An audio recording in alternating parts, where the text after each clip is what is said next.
ସାର କଳାବଜାରୀ କରି ସସ୍ପେଣ୍ଡ ହେଲେ ମୁକ୍ତାପସି ପ୍ରାଥମିକ କୃଷି ସମବାୟ ସମିତିର ସମ୍ପାଦକ। ମୁକ୍ତାପସି ପ୍ରାଥମିକ କୃଷି ସମବାୟ ସମିତିର ସମ୍ପାଦକ ନିରାକାର ବିଶ୍ୱାଳଙ୍କ ନାମରେ ଆସିଥିଲା ସଙ୍ଗୀନ ଅଭିଯୋଗ, ଯାହାକି ସେ ଚାଷୀଙ୍କ ଠାରୁ ନିଜ ବ୍ୟକ୍ତିଗତ ଫୋନପେ ଆକାଉଣ୍ଟ ମାଧ୍ୟମରେ ଟଙ୍କା ଗ୍ରହଣ କରି ଡିଏପି ସାରର ଏକ ପ୍ୟାକେଟକୁ ସରକାରୀ ନିର୍ଦ୍ଧାରିତ ମୂଲ୍ୟ 1350 ଟଙ୍କା ପରିବର୍ତ୍ତେ 2150 ଟଙ୍କାରେ ବିକ୍ରୟ କରୁଥିଲେ, ଯାହାକୁ ନେଇ ଚାଷୀମାନେ ଅଭିଯୋଗ କରିବା ପରେ ବିଭାଗୀୟ ଅଧିକାରୀମାନେ ଘଟଣାର ତଦନ୍ତ କରି ସାର କଳାବଜାରୀ ଅଭିଯୋଗରେ ତାଙ୍କୁ ସସ୍ପେଣ୍ଡ କରିଛନ୍ତି। ନିରାକାର ବିଶ୍ୱାଳ ଯୋଉ 1350 ଟଙ୍କା ବଦଳରେ 2150 ଟଙ୍କା ସାର 1846 ସାର ଦାମ ନେଉଥିଲେ, ନିଜ ପର୍ସନାଲ ଆକାଉଣ୍ଟକୁ ନେଉଥିଲେ, ଯାହାକି 800 ଟଙ୍କା ସରକାରଙ୍କ ନିୟମ ଠାରୁ ଅଧିକା ରେଟ୍ରେ ନେଉଥିଲେ ଏବଂ ସେ ତାଙ୍କ ପର୍ସନାଲ ଆକାଉଣ୍ଟକୁ ନେଇ ସେ ପଇସା ଲୁଟ୍ କରୁଥିଲେ। ତେବେ ଏହି ଘଟଣା ପରେ ଅଞ୍ଚଳର ଚାଷୀମାନଙ୍କ ମଧ୍ୟରେ ସନ୍ତୋଷ ପ୍ରକାଶ ପାଇଥିବା ବେଳେ ସାର ବିତରଣ ବ୍ୟବସ୍ଥାରେ ସ୍ୱଚ୍ଛତା ଓ କଡ଼ା ନଜରଦାରୀ ପାଇଁ ଦାବି ଜୋର ଧରିଛି।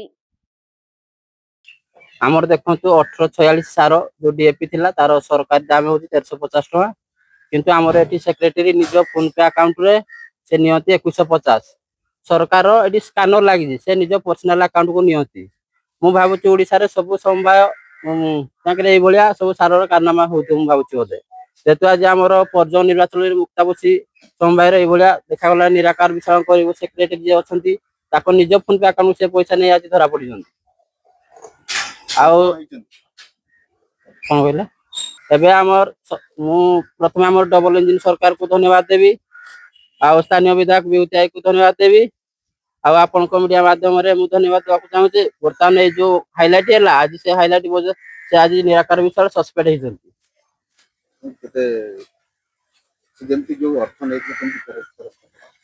ସେ ଯୋଉ ଅର୍ଥ ଆମର ନେଇଥିଲେ 1350 2150, ଆମର ଆସିଥିଲେ ରବିବାର ଦିନ ଆସିଥିଲେ କାମାକ୍ଷା ନଗରରୁ ତଦନ୍ତ କରି ସେ ସାରଙ୍କ ଆଗରେ ସେ କହିଲା ମୁଁ ପଇସା ଅଧିକା ନେଇଛି, ଯାହାଠୁ ଯୋଉ କ୍ୟାସ୍ ଆଣିଛି କ୍ୟାସ୍ ଆକାରରେ ଦେଲା, ଆଉ ଯାହାଠୁ ଅନଲାଇନ ଆଣିଛି ଅନଲାଇନ ମାଧ୍ୟମରେ ସେ ପଇସା ରିଟର୍ନ ଦେଇଛି।